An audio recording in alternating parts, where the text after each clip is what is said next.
It's not like any other podcast, coming to you straight from the heartland where investing is told like it is. It's time for Darin Garman's Paranoid Banker Podcast. Hold on, because here comes the next episode of the Paranoid Banker Podcast. Well, hey there, Darin Garman here, and welcome to this week's Paranoid Banker Podcast. I'm looking forward to going over the information with you today that I'm going to be presenting on this podcast. And last week, I talked about the most important question that you should be asking as an investor. And we went over a couple of other questions that need to be asked as well, if you'll recall. But what I'm talking about now, what I was talking about then, was the most important one, the one you just have to. Out of all of them, here's like the one you've got to ask. And we went over that. And I got a lot of good feedback from you guys. Thank you so much for getting back to me with your thoughts on that podcast and the subject matter. It was good stuff, really, really good stuff. So thanks again for all of you that have gotten back to me on that. Good to hear from you, and good to have some dialogue with you too, by the way.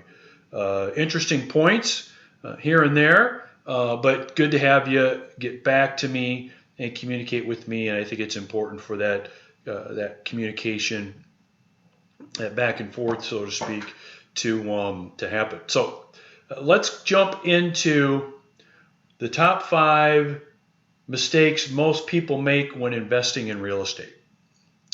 We're going to talk about that. And so I've been involved in the investment real estate business for a long time, also as an investor for a long time, not just somebody sitting on the sidelines watching people invest in real estate. I've been involved in hundreds of millions of dollars of investment real estate projects over the years. And so what I'm going to be talking about here with what I would call the top 5 mistakes that most people make when investing in real estate, they're going to be somewhat general. I could get real specific and really get into the weeds on some things, but I'm not going to do that. We're going to stay somewhat generic to the topic of just investing in real estate. I might go off on a tangent here or there, that might go a little bit deeper than what we're looking for, but I'll try to catch myself and hold back. And with that said, let's go into the first one. And by the way, these are not ordered in, there's not like number 1's most important, number 5 is least important. So there's really no method to the order of what I'm going to be going over with you. During some of these, I will point out how important I think they are. But number 1 isn't necessarily the most important, number 2 the second most, etc. Okay. And so let's go over the first mistake that most people make when investing in real estate. And that is, they don't invest in real estate. What do you mean, Darin? Well, they make the mistake that they have to do all of it themselves and do all of the work, the research, the educational stuff they would need to do in order to be as educated as they can to feel, not unlike getting involved in any kind of investment that you didn't know anything about, to be able to make a good investment choice, right? So when it comes to real estate, you've got to understand and know, a bookload of things in order to really feel comfortable about investing in real estate. And a lot of people, unfortunately, tie it to property management. So a lot of people think they've got to be a good maintenance and repair person. They need to know how to fix toilets and furnaces and air conditioners and pipes and plumbing and windows and etc. Carpet. I could go on and on. You get the point. A lot of people think that's the case. So then they think about the time, effort, and energy that it's going to take for them to not only make sure they make a good property choice, in other words, location, property type, construction, age, income, expenses, etc., etc. Okay. Not only that, but then you've got all of the tax and legal things too, right? So do I need an accountant? Do I need to start my own LLC? I've got to maybe get a lawyer involved to start my own company. Do you see why after about not even 5 minutes of this kind of thinking, most people are like, oh, I don't think I'm going to do this. It's not a surprise because it's a lot of work and it's a lot of time. And it's a lot of work and time for most people on something they're not really familiar with. Now, most of us are familiar with, of course, maybe renting our own apartment or house at some point in time. Many people own their own home or maybe even more than one home. But when it comes to being a property asset and manager and property manager, let's just use those two terms broadly, and all of the things that are required to do those well, most people think about it, consider it, and decide that their CD at their credit union is a much better choice. That's what happens. And I think that's a mistake because there are plenty of ways to get involved as an owner. And I'm talking as an active owner, okay? An active owner of a good real estate property or properties without having to go through, I'll call it, all of that educational stuff. There are plenty of ways to invest in real estate. And I'm not going to use this podcast to go over all of them. I'll just use the example of the investments that I provide investors to get involved in, which are really, if you boil it down, it's really two kinds of investments. One is our Heartland Flagship Fund. So we have a fund that owns pretty close to $40 million in real estate properties that investors can get involved in and own as an active owner, right? So the good news is all of my partners, all of them have no management responsibilities. They don't need to know anything about real estate or investment real estate. They don't need to lift one finger to find any kind of resource for them to know what to do or how to do something. Okay, so it's just like investing in a passive real estate investment, but getting all of the active benefits as if you oversaw the operations day after day after day, right? So that's my example. The other one is single property purchases. So I will put together partnerships during the year where we'll buy, say, a 72-unit property. Okay, so maybe it's 10 investors and myself. We buy a 72-unit property. Do you think those 10 investors are dealing with property management, tax returns, and legal issues? No, they're not. Okay, but they get all of the benefits from the properties as if they were, right? So either owning their own property with me or maybe being involved in a fund and own many different properties at one time. So that's just an example, but it's a good example to give you an idea of possibilities. So you don't necessarily have to pick up the phone, contact a real estate broker or agent, have them show you a whole bunch of apartment buildings, buy one, and hope it all works out in order to be in the real estate business. Not even close. And not surprisingly, most people prefer the previous way that I described, not what I just mentioned. Okay, so that's number one. People just don't get involved in it because they just think it's going to be too much work, too much time, too much energy, and you're almost exhausted thinking about all the stuff you need to know and need to do. So many people choose not to do it. And that does not have to be the case. And that's a good segue into number two. And that's management. Most people think that when they buy investment real estate, either when they own it and they've decided to get in the real estate business, or as a reason not to own it, it's actually two. I'm kind of going two pathways into mistake number two, and that's management. You know if you would be a good property manager or not right away. Okay, and many people are good at it and can do a good job, excel at it, and manage a property so it continues to grow in value, grow in income, and continue to be a really good asset. Many people, it's not a good thing for them. They're not good at it.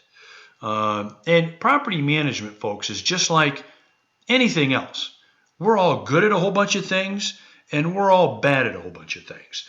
And so those people that excel at property management, good for them.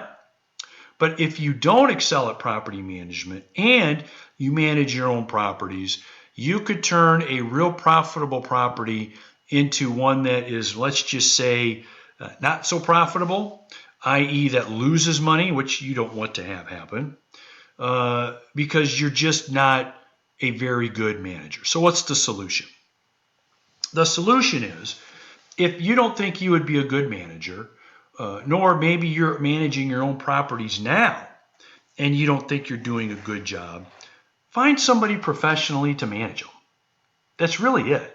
Find a professional management company, and you still can manage, but now you're managing who? That's right, you're managing the property management company. Okay, so with some holdings that I have right now, we don't manage some holdings that we have right now. I have a management company that manages those holdings. And there's a long list of reasons why I have this management company managing these particular apartment properties. But the bottom line is they would right now do a better job at it than I would. Right? So why not manage them as they manage the day-to-day cares of life of the property instead of me managing all of that? Right? And the main reason is, yeah, heck, it's less work, it's less time, it's less energy, but the main reason is they just do a better job than I do with the particular properties I'm talking about right now. Right? So if you are thinking that property management is the reason to not invest in and own any investment real estate, or when you get involved in the investment real estate business, or if you own investment real estate yourself and you are somehow in that you're wearing a manager's hat, somehow you're wearing it, and you don't think you're doing a good job, get professional management involved. Okay? And by the way, just two quick things. Yes, they won't do as good of a job as you think you would if you managed the property. You've got to emotionally get over that. Okay, they're not going to clean the windows 3 times a month like you would. Okay, they're not going to mow the lawn 4 times a month like you would. They're not going to walk the property and pick up all the garbage 3 times a day like you would. I mean, those are just some quick examples, but you just have to get over that. And understand that it's big picture management. It's not small items that don't really matter that much at the end of the day. So if you come full circle, management, you don't have to do it yourself, nor if you're that good at it, should you be doing it yourself. Okay? All right, so that's number 2, is management. Let's get into number 3, and I think this could be the most important mistake I see investors make, and that is signing personal loan guarantees. Signing personal loan guarantees. Some of you know exactly what I'm talking about when I say personal loan guarantees. Many of you have no clue what I'm talking about when I say that. And some of you may know based on maybe not so good experience when I mention personal loan guarantees. So for those of you that don't know what a personal loan guarantee is, let's talk about what that is. When you purchase when you borrow money from a bank or a credit union, okay, and it can be to own real estate, or it can be to buy a business, it can be for almost anything. But let's keep it in the world of real estate for now, shall we? When you borrow money to buy real estate property, the bank or the credit union, they're going to loan you the money, let's just assume. But at the closing, they're going to have you sign a document that they probably won't even mention to you during the entire process of getting this loan teed up and put together. So from the first day you meet with Mr. or Mrs. Loan Officer or Senior Vice President Lender, meet you, they get to know you better, maybe you go out to lunch a few times, They get your financial information. They get to dig into your financial picture a little bit so they know who you are and how qualified you would be and how comfortable they would be loaning money to you all the way through. I found a property, Bill. You call Bill at Bill's Bank and Trust. Bill, I found a property. Ready to buy it. Let's get a loan on it. Bill says, okay, come on in. Let's get it done. So I'm fast forwarding a lot there, but so during all that time, this will more than likely never get mentioned. So that's why I'm mentioning it to you right now. The only time you'll see it typically is at the closing table. So you're at the closing table and you're signing paperwork, fast and furious, closing statements, loan documents, all that. And then this piece of paper is going to be put in front of you called a personal guarantee. The personal guarantee is a contract that you're going to sign with the lender that basically says this. It says, in the event we have to repossess the property from you, it goes into foreclosure, heaven forbid. In the event we repossess the property from you, we turn around and sell the property ourselves. Let's say as a bank repossession. And we do not get the amount of money that would be enough to cover the amount of loan that you owe us, we're going after you legally and personally for the difference. Okay? So let's use an example. Let's say you buy $1 million property and you get a $750,000 loan from the credit union. Okay? 3 years go by and for whatever reason, property goes into foreclosure. Let's say at this point in time you owe $700,000 to the credit union. Property goes into foreclosure. They repossess it from you and then they turn around and they sell it as a credit union repo or bank repo, however you want to describe it. Let's say they only sell it for $550,000. Okay? Well, you owed them $700,000. They only sold it once they repossessed it from you for $550,000. What's the difference? That's right, $150,000. Guess who they're going to be knocking, guess whose door they're going to be knocking on to get that $150,000. That's right, you. And by the way, they can legally do anything they want to get that money. They can put liens on properties. They can find out where all your bank accounts are. They can go through the process of collecting that money because you signed an agreement that allows them to do that. Of course, at the time, everything's great. You know, oh, that can't happen. That won't happen. It could. It could. So, you want to avoid personal guarantees as much as you possibly can. Now, am I saying absolutely don't ever, ever, ever entertain a personal guarantee? The answer is no. There may be some situations where you would want to do that. However, 99% of the time, you want to avoid signing any personal loan guarantees that puts your other assets at risk in the event things don't go the way that you have planned. Okay? All right. Number 4. Here's a big one that not a lot of people would even think would be a big mistake, and that's not buying a big enough property or investing in a big enough venture. That's a big one. I can tell you most of the investors that I've worked with over the last 25, 26 years that have been successful will almost to the person tell me this. When I started, I should have bought a bigger property. When I started, I should have invested more. When I started, I should have gone in bigger than what I went in.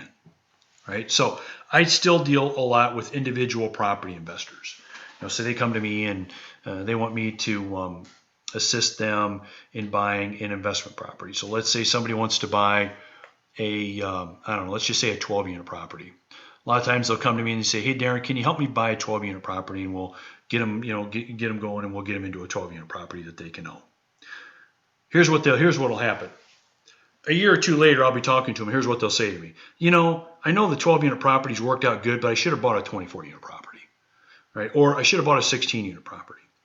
Same goes with passive investments like our funds or individual properties that people invest in. Should have invested $50,000 instead of $25,000. I should have invested $200,000 instead of $100,000. I get that all the time. Okay, so sure, it makes sense to get your toe wet a little bit, dip your toe in the water. So if it's new to you and you're really unsure, you really want to give it a shot, but you're just nervous about it, no problem. Yeah, but don't wait too long. Don't wait too long, because most of the successful investors I've been involved in, if they had one regret, it would be they didn't get in big enough and soon enough to get to where they really wanted to be, knowing what they know now. Okay? All right, so that's number 4. Oh my goodness, we're already on number 5. Number 5 is not going to be a surprise to anybody.